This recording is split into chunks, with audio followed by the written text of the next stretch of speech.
اعوذ بالله من الشیطان الرجیم. بسم الله الرحمن الرحیم. الحمد لله و ایاه نستعین والصلاة والسلام علی سیدنا و مولانا ابی القاسم المصطفى محمد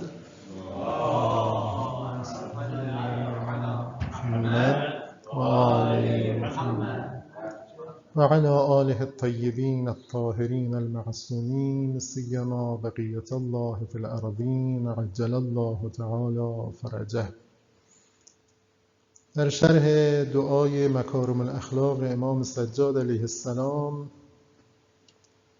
به این فراز میرسیم که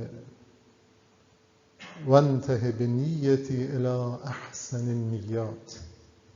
اللهم صل علی محمد و آله و بلغ به ایمانی اکمل الایمان و اجعل یقینی افضل الیقین وانته بنیتی الی احسن النیات. بعد از صلوات از خدا خواستیم که ایمان ما رو به کاملترین ایمان، یقین ما رو به بالاترین یقین برساند و حالا از خدا میخوایم نیت ما رو به نیکوترین، زیباترین نیت‌ها برساند. خب در رابطه با نیت امشب میخوایم صحبت کنیم و بعد ببینیم ارتباطش با این فرازهای قبلی دعا چگونه قابل توضیحه. نیت برخلاف اون چیزی که خیلی وقتا فکر میکنیم که یعنی مثلا باید یه چیزی رو به زبان بیاریم بگیم مثلا الان این کارو میکنم قربت الله، اینو فکر میکنیم این یعنی نیت.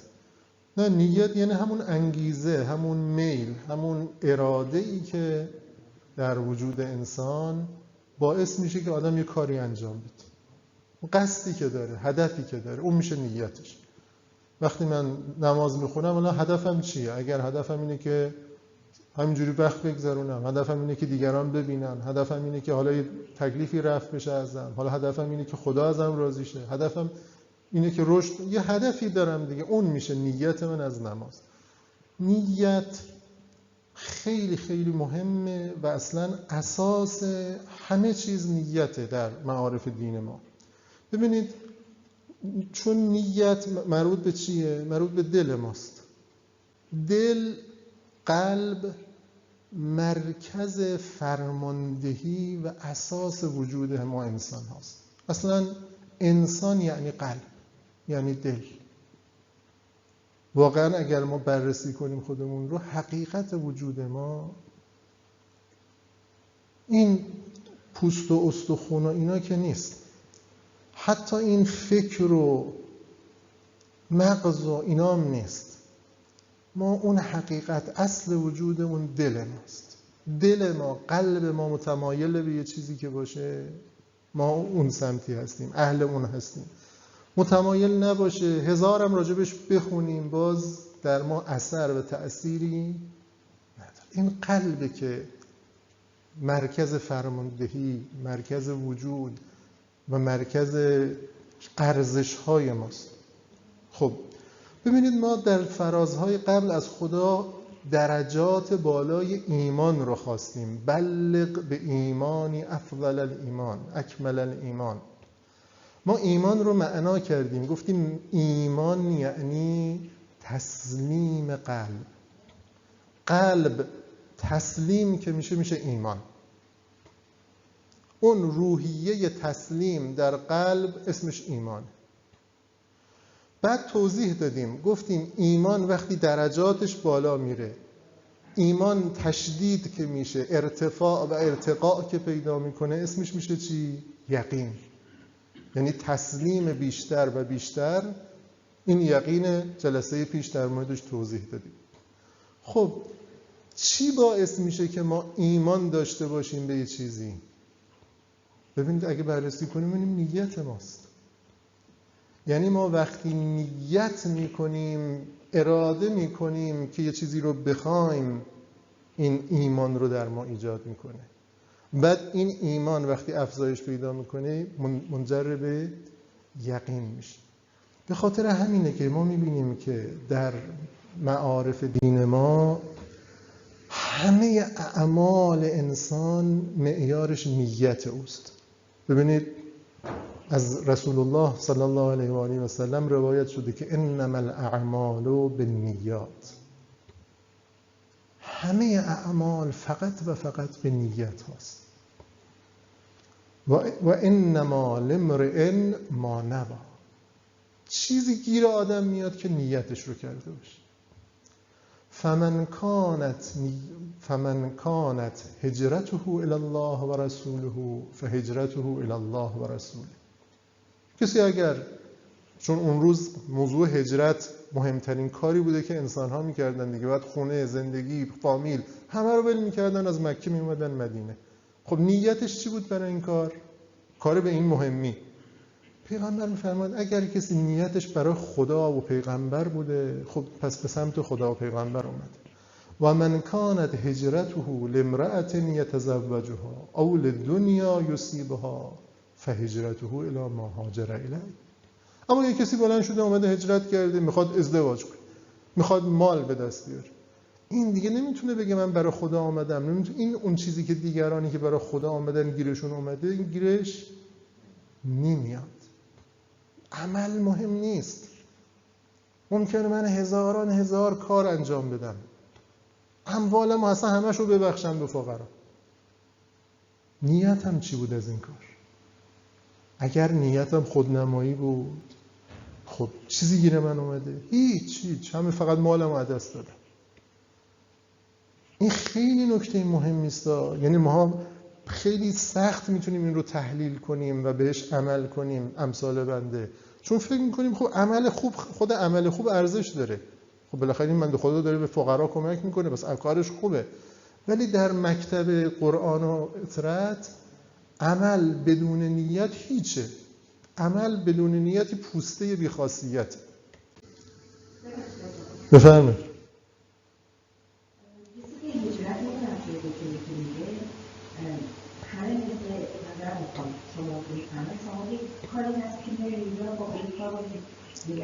بله.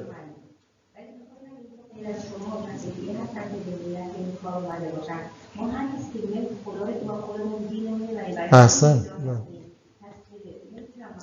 متوجه شدم سوال. خیلی سوال خوبی است. ببینید اون مثال هجرت یه مثال بود. گفتم چون اون زمان موضوعی که یه کار مهمی که فکر می‌کردن این کارو برای خدا انجام دادن، فکر می‌کردن این کار دیگه کاری است که باهاش میرن بهشت، حتما دیگه بالاترین مقام رو میرسن بهشت. کدوم کاره؟ میگفتن هجرت کردیم، زن و بچه و خانواده و هم زندگیمون رو گذاشتیم اومدیم مدینه. خب پیغمبر می‌فرماد که اگه برای خدا اومدین این ارزش داره، اما اگه برای خدا نیومدید، حالا اینجا میگم الان تو حدیث نمونه هاش رو، برای اهداف دیگه اومدید، به همونا فقط میرسید. حالا شما این رو دارید تطبیق میدید با اینکه مثلا ما مهاجرت کردیم اومدیم توی کشور دیگه. خب خیلی خوب. ببینید هر کاری که ما توش انجام میدیم یه نیتی داریم ازش دیگه. شما میگید من الان مهاجرت کردم اومدم توی این کشور زندگی میکنم. نیت شما اگر این بوده که به دنیا برسید، خب به همون دنیاتون رسیدید. اگر نیتتون این بوده که من مهاجرت میکنم برای اینکه یه جایی برم برای اینکه سالمتر زندگی کنم، خب این شده برای خدا دیگه. پس دارید ارزش اون مهاجرت شما داره برای شما اجر هم میاره. اگه نیت شما، یه کسی نیتش اینه که میگه آقا من میخوام از ایران برم اینجا دیگه حال عشق و حالمو بکنم، خب این برای اون داره میره. این نمیتونه بگه من با این یه رشدی به دست آوردم. این منظور حدیث اینه که هر کس اون هدفی که داشته، نیتی که تو دلشه بهش میرسه، نه اون ظاهر عملش. ببینید حتی در مورد جنگ، انما یبعث الله المقتتلین علی النیات. در جهاد طرف اومده جونشو گذاشته وسط، داره کشته میشه. پیغمبر میفرماد فکر نکنید حالا اگه رفت جبهه کشته شد این دیگه جاش تو بهشت. نه، تو روایات داریم که طرف رفت تو جنگ احد کنار پیغمبر کشته شد، همه گفتن خوشا به سعادت شهید فلانی. پیغمبر فرمود این شهید حماره، این الاغش اومده بود اینجا، اومده الاغش رو برای کشته شد. این برام این نگید شهید فلان. یه مورد دیگه است که جنگ احد بود، باز این راجع به جنگ احد این روایت هست که یه نفری تو مدینه راه میرفت، خانومهای مدینه حالا دخترها اینا بهش تیکه انداختن، یه جوونی رو که بابا مسنای ما هم رفتن جبهه، تو هم اینجا وایسادی تو شهری هنوز. یه دفعه بهش اگه غیرتش برخورد برای اینکه حال اینا رو بگیره، برای اینکه خودشون نشون بده، اومد جبهه، اومد تو جنگ و کشته هم شد. پیغمبر فرمود این نه شهیده نه اجری داره، نه، این برای اینکه خودنمایی کنه اومد. ببینید حتی در کشته شدن در جنگ کنار رسول خدا می‌فرماید این به نیتش ان الله یحشر الناس علی نیاتهم یوم القیامه. روز قیامت هر کسی با نیتش محشور میشه. هر کسی نیتی رو که کرده اونجا حاضر میبینه و همون نیت گیرش میاد. به خاطر همینه که در مکتب ما، در مکتب اهل بیت، نیت از عمل مهم، از خود عمل مهمتره.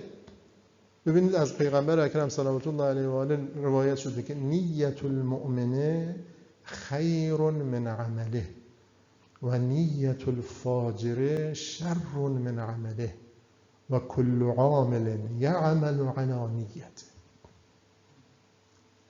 نیت آدم مؤمن از عمل آدم مؤمن بهتره، مهمتره.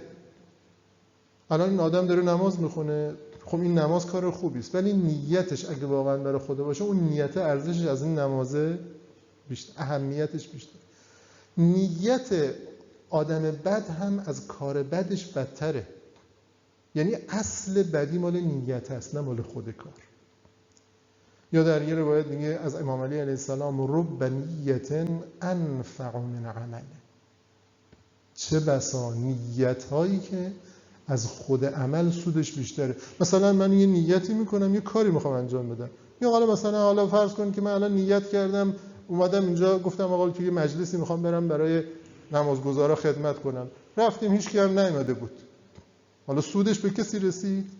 میگه نه، ولی اون نیت از اون عمل سودش بیشتره. و حتی جایگزین خود عمل میشه. این خیلی دیگه جالب تره. ببینید پیغمبر اکرم صلوات الله علیه و آله در روایتی به ابوذر فرمودن یا اباذر هم بالحسنه و ان لم تعملها لکی لا تکتب من الغافلین. حداقل نیت کار خیر رو بکن، حتی اگه انجامش ندادی. یه وقتایی هست ما وسعمون نمیرسه کار خیر بکنیم، دوست داریم کار خیر بکنیم، وسعمون نمیرسه. پیغمبر به ابوذر آموزش میدن، میگن تو نیتشو بکن، بگو خدایا اگر من داشتم حتما این کارو میکردم. همین این نیت باعث میشه که تو جزو همونا حساب بشی، جزو غافلان، جزو کسایی که بی‌اعتنایی به کار خیر کردن نباشی. و حتی راجع به نماز اول وقت، ما گفتن آقا خب همیشه مقید باشین نمازتون اول وقت بخونید، ولی حالا یه وقت هست آدم توی شرایطیه، توی یه جایی نمیشه نماز اول وقت بخونه، حالا نمیشه دیگه، شرایط فراهم نیست. توصیه کردن اونجا به همون لحظه اذان نیت کن، بگو خدایا من دوست داشتم نماز بخونم ولی الان میبینی شرایطش نیست، اولین فرصت میخونم. این ثواب نماز اول وقت رو بهت میدن، ثوابشو میدن، چون نیت مهمتر از عمله. در نهج البلاغه از امیرالمومنین علیه السلام من مات منکم علی فراشه و هو علی معرفت حق ربه و حق رسوله و اهل بیته مات شهیدا. سبحان الله.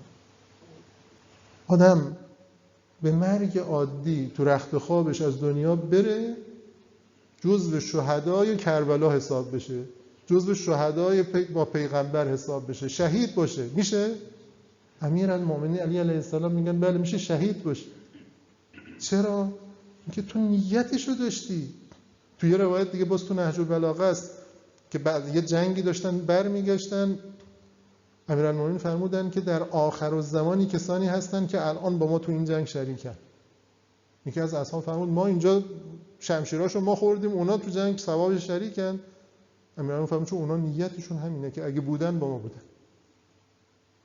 ببینیم شهید مات شهیدا و وقع اجره علی الله، اجرش با خداست.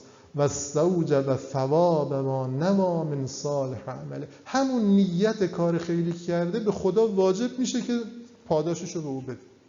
و قامت النیت مقام اصلاته لسیفه، همون نیت ثواب شمشیر کشیدن در راه خدا، اسلحه به دست گرفتن در راه خدا رو بهش میدن به خاطرش. نه اینکه بگیم خب حالا بشینیم اون جاهایی که برای موقعیت یک کاری است انجام نمیدیم بعد میگیم ان شاءالله که ما بودیم، کاش که ما بودیم. کاش که ما بودیم که یعنی واقعا نیتشو داشته باشیم و هر جا موقعیت کار هست میکنیم، هر جا موقعیت خدمتی هست انجام میدیم، بعد میگیم اونجا هم اگه من بودم انجام میدم. خب اونم اجرش رو میده. نه اینکه اون جاهایی که برامون فراهم یه کار خیر بکنیم نمیکنیم، ولی میگیم آقا ما اگه با حضرت علی بودیم میکردیم. نه اگه الان نمیکنیم اون موقع نمیکرد. و حتی مهمتر از خود عمله که این رو عرض کردم. حالا ما در این دعای مکارم الاخلاق از خدا میخوایم که وانتهی به نیتی الی احسن النیات. حالا این احسن النیات چیه؟ بهترین نیت چیه؟ خالص. کاری که برای خدا باشه، نیتی که برای خدا باشه، این خوبه. هر چیزی قاطیش چیز دیگه بیاد، غیر خدا بیاد، کلشو آلوده میکنه. خدا شریک قبول نمیکنه. خدا فرموده که اگر کسی در کاری شریک برای من قرار بده کلش مال شریک، هیچ چیش مال من شریک قبول نمیکنم. قل انی امرت ان اعبد الله مخلصا له الدین. بگو من فرمان داده شدم، مأمورم که بندگی خدا رو بکنم، ولی شرطش اینه مخلص باشم، دین خودم، زندگی خودم، روش خودم رو فقط و فقط برای خدا، خالص برای خدا قرار بدم. واصبر نفسك مع الذين يدعون ربهم بالغداة والعشی یریدون وجهه. خدا به پیغمبرش میگه صبوری کن، شکیبایی کن. با کیا؟ با کسانی که صبح و شب خدا رو میخوانند، ولی کسایی که یریدون وجهه، فقط خودشو میخوان، هیچی کنارش نمیخوان، هیچی کنارش نمیخوان، فقط خودش. اینه که سخته، اینه که ارزش نیت و ارزش اخلاص رو با. چون متاسفانه ما هر کاری میکنیم، من خودمو میگم، هر کاری میخوایم بکنیم وقتی میشینیم حساب کتاب میکنیم میبینیم آخرش از اینکه ازم تعریف کردن خوشحال شدم، از اینکه ازم بد گفتن ناراحت شدم، پس معلومه که کارم برای خدا نبود. اگه کار برای خدا باشه، اگه چیزی به من بگن من باید ناراحت شم، پس معلوم میشه من برای خدا نبود کارم. اینه که در روایت از حکمت‌های لقمان که میگه هزاران حکمت رو من در 4 حکمت خلاصه کردم، یکیش اینه به فرزندش یا بنی و اخلص العمل فإن الناقد بصیر بصیر. پسرم کارات رو خالص کن، چون اون کسی که عیار میگیره کارا رو خیلی دقیق حساب میکنه. این طلایی که این زرگری که طلاها رو قرار ببریم پیشش عیارش رو بسنجه، ریز ریزاش هم مو رو از ماس میکشه. این نقل میکنن مرحوم آیت الله بروجردی آخر عمرشون قبل از همون بیماری وفاتشون گفتن گریه میکردن، این حدیث رو هی میخوندن و اخلص العمل و این الناقد بصیر بصیر. بهشون گفتن که آقا شما این همه کار خیر کردید، مرجع تقلید بودید، هزاران شاگرد تربیت کردید، مسجد اعظم، حوزه علمیه، چی گریه میکرد، میگفت ولی اون کسی که قراره اینا رو از من قبول کنه خیلی مو رو از ماست میکشه که کدومش برای او بوده، کدومش برای او بوده. من نگران اینه که شما میبینید بزرگان ما در زندگیشون خیلی به خودشون سخت میگرفتن برای اینکه بتونن خودشون رو خالص کنن. مرحوم آیت الله خنثاری که در همون بالا سر حضرت معصومه سلام الله علیها دفن هستن، از اولیاء خدا، ایشون در مدرسه فیضی خب مهمترین جای قومه دیگه، وقتی کسی اونجا نماز جماعت بخونه یعنی دیگه خیلی مقام بالایی است.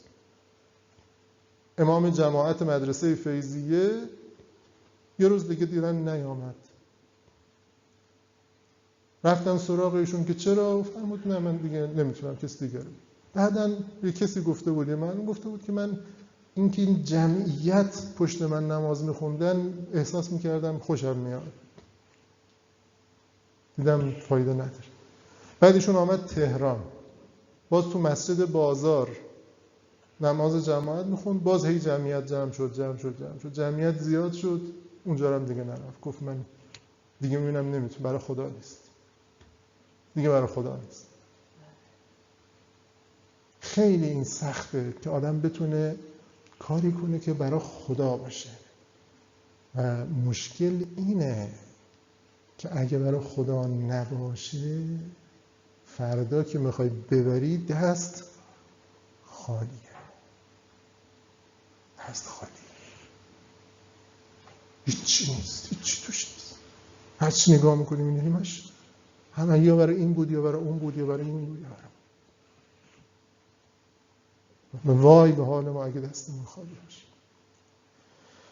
و راه حلش، تنها راه حلش هم اینه، یعنی اگه آدم بخواد غیر خدا نیاد تو زندگیش تو کاراش، اینه که باید عشق خدا، محبت خدا تو دلش بیاد. به قول سعدی هر کسی را سر چیزی و تمنای کسی است، ما به غیر از تو نداریم تمنای دگر. زان که هرگز به جمال تو در آینه وهم متصور نشود صورت و بالای دیگر. وقتی یک کسی عاشق شد، از یک کسی خوشش اومد، دل داد بهش، خب غیر از او اصلا براش دیگه هر کاری بخواد بکنه ارزشی نداره، ارز خودشو میبره، هر چیزی بخواد بیاد اصلا اعتنا نمیکنه. ببینید این که ما در دعای مکارم اخلاق از خدا میخوایم منتهی به نیتی الی احسن نیات، یعنی از خدا باید التماس کنی خدا من نیت خالص میخوام، خدا نیت خالص به من بده، چون اگه نیتم خالص نشه، نیتم درست نشه، کارم درست نیست، دستم خالی میمونه. یه غزل دیگه از سعدی بخونم و عرضم رو تمام کنم. افسوس بر آن دیده که روی تو ندیده است، یا دیده و بعد از تو به روی نگریده است. گر مدعیان نقش ببینند پری را، دانند که دیوانه چرا جامه دریده است. رحمت نکند بر دل بیچاره فرهاد، رحمت نکند بر دل بیچاره فرهاد. آن کس که سخن گفتن شیرین نشنیده است. از دست کمان مهره ابروی تو در شهر، دل نیست که در بر چو کبوتر نتپیده است. در وهم نیاید که چه مطبوع درختی است، پیداست که هرگز کس از این میوه نچیده است. ما از تو به غیر از تو نداریم تمنا، حلوا به کسی ده که محبت نچشیده است. خیلی زیبا میگه. این همون حدیث امیرالمؤمنینه که یه عده‌ای به یه جایی میرسن که دیگه نماز خوندنشون، عبادت کردنشون، کاراشون حتی برای بهشت نیست، حتی برای جهنم رفتن نیست. ما عبدتک خوفا من عقابک و عذابک ولا طمعا فی ثوابک و جنتک بل وجدتک اهلا للعبادة فعبدتک. ما از تو به غیر از تو نداریم تمنا. حلوا به کسی ده که محبت نچشیده است. خدایا بهشت میخوای بدی، میخوای وعده رهایی از جهنم بدی، به اونایی بده که محبت تو رو نشنیدن، خب نچشیدن، مجبورن از ترس جهنم این کارایی بکنن دیگه. ولی اگه خدا این محبت رو بده به یک کسی دیگه کار تمومه دیگه. خب اینو باید التماس کرد دیگه، باید از خدا خواست و از خدا میخوایم به عظمتش، به کرمش، به حق اولیایش که حالا ما که لیاقت نداره دلمون، ولی یه قطره‌اش هم برای ما بالاخره خیلی کار میکنه. از خدا میخوایم که انشالله این محبت رو به دلهای ما بچشانه به برکت صلوات بر محمد و آل محمد. اللهم صل علی محمد و آل محمد.